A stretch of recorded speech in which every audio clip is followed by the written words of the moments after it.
تل الربيع. شوف تم تسميتها تل الربيع رمز احتلال يافا. كانت يافا هون بس صارت تل الربيع. هاي أرض الميعاد، هم بفكروا اليهود إنها ميعاد إلهم، لكن هي ميعاد لتجميعهم للقضاء عليهم بأمر رب العباد. لقد بنيت خطتي على نار الحقد والكراهية التي تملأ قلوب اليهود نحو محمد وأتباعه. على ضياع هيبتنا بسبب محمد. Joseph Goebbels, who was Hitler's architect of the campaign to brand the Jewish people as a subhuman race in Nazi Germany, was quoted as saying, "If a lie is repeated often enough, then the people will believe it." A similar tactic is being used today in the propaganda war waged against Israel by Islam and the pro-Palestinian factions in the Middle East.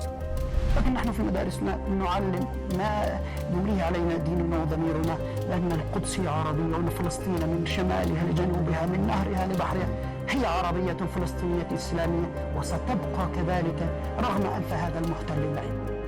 At the heart of the propaganda war against Israel is the use of fake history and lawfare, the revision and deliberate misrepresentation of international law.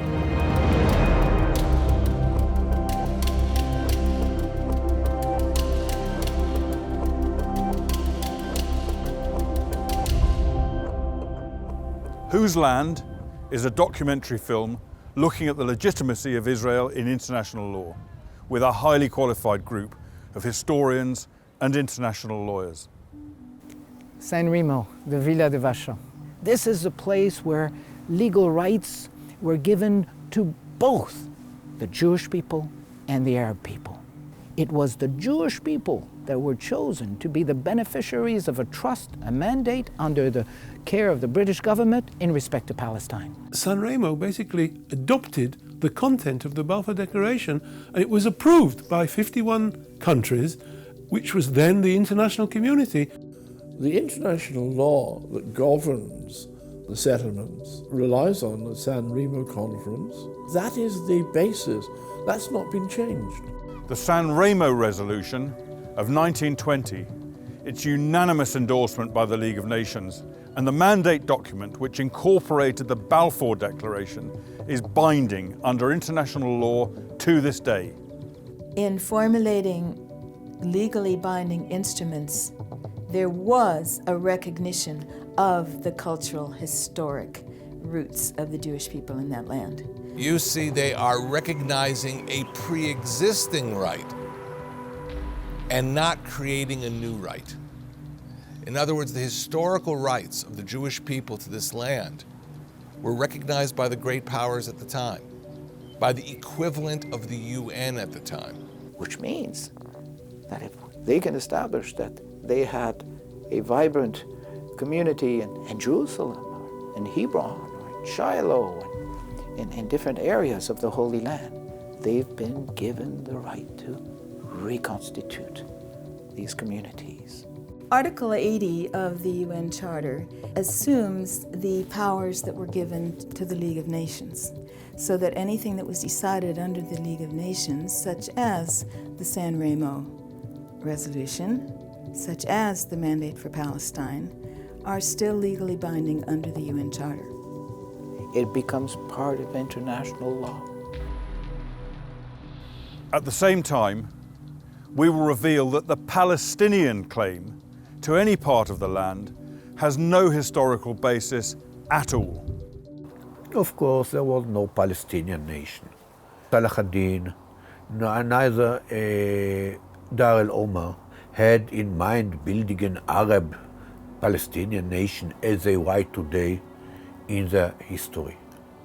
Nobody had any thoughts of Palestinian nationalism at that time, whatever, because there was no such place as a state of Palestine, and never had been. So nobody had gone for generations thinking, I'm a Palestinian. So the name Palestine after 1948 was kind of adopted by the non-Jewish Palestinians, and they say, we are the true Palestinians. We belong in the land. We are the indigenous people. And these Jews came in later and created this colonial thing called Israel. The Palestinian Authority tells their people that the Jewish people did not have a history in the land of Israel. And this is one of their fundamental principles of their ideology.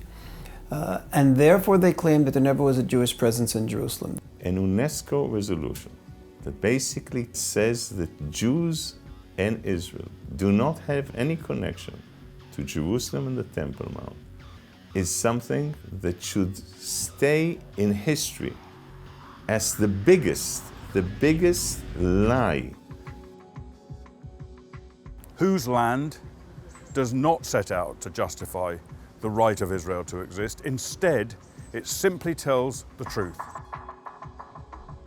The attempt of the modern Palestinians to say, oh, we go back to antiquity, there always were Palestinians here, is rubbish in historical terms. Media coverage of the Middle East and even United Nations resolutions use terminology such as occupied Palestinian territory and the illegal occupation. Is this terminology based on international law, or is it simply anti-Israel propaganda?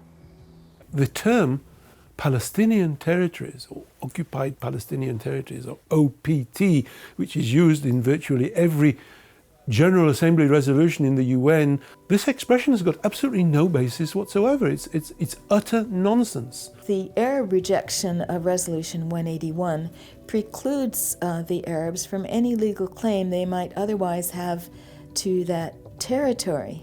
Jordan, Syria, Egypt had no claim to Jerusalem or the West Bank on the basis of any doctrinal principle of international law. And so the Jewish settlements and the claim for Israel to exercise jurisdiction over the West Bank, I think, is legally supported, certainly by Article 80 of the UN Charter. Will the two-state solution really bring peace to the Middle East? The Palestinian Authority, through the frameworks that it controls, television, Ministry of Education, goes out of its way to tell its children that Israelis can never be peace partners, because the problem is not land and the problem is not Israel. The problem is our essence as Jews. أعداء الله أبناء الخنازير وقطعوا أسلاءهم بالحجارة والسكاكين ودنسوا كتاب الله على الملايين. أين أمة الإسلام والمجاهدين؟ أين مخافة الله في القدس قد دنست بالصهايين.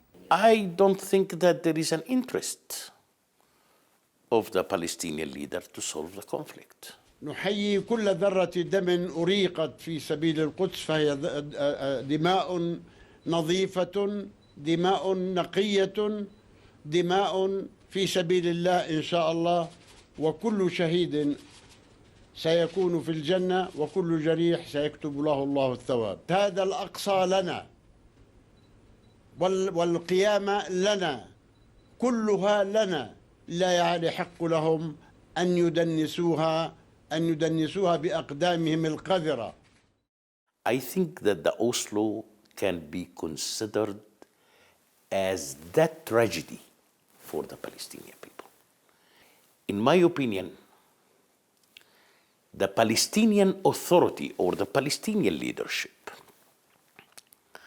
are not acting since the Oslo Agreement until today as a leadership. What Israel has had to do is effectively just give. And we've seen this for so long now that it seems to me to be an obvious part of Palestinian diplomacy. They just take.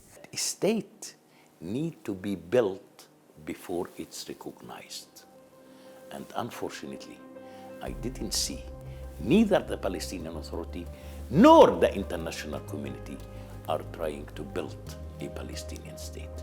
The idea that you can make out of a state two completely different entities which are hostile to one another, where the president of one of them hasn't actually been elected, his term of office ended years ago, where the other one is an actual terrorist organisation. which is still firing rockets into its neighbour. That is not the kind of state that the United Nations should want amongst its members. Join me, Richard Kemp, in the two-part documentary film Whose Land, as we uncover the true story behind the Israeli-Palestinian conflict.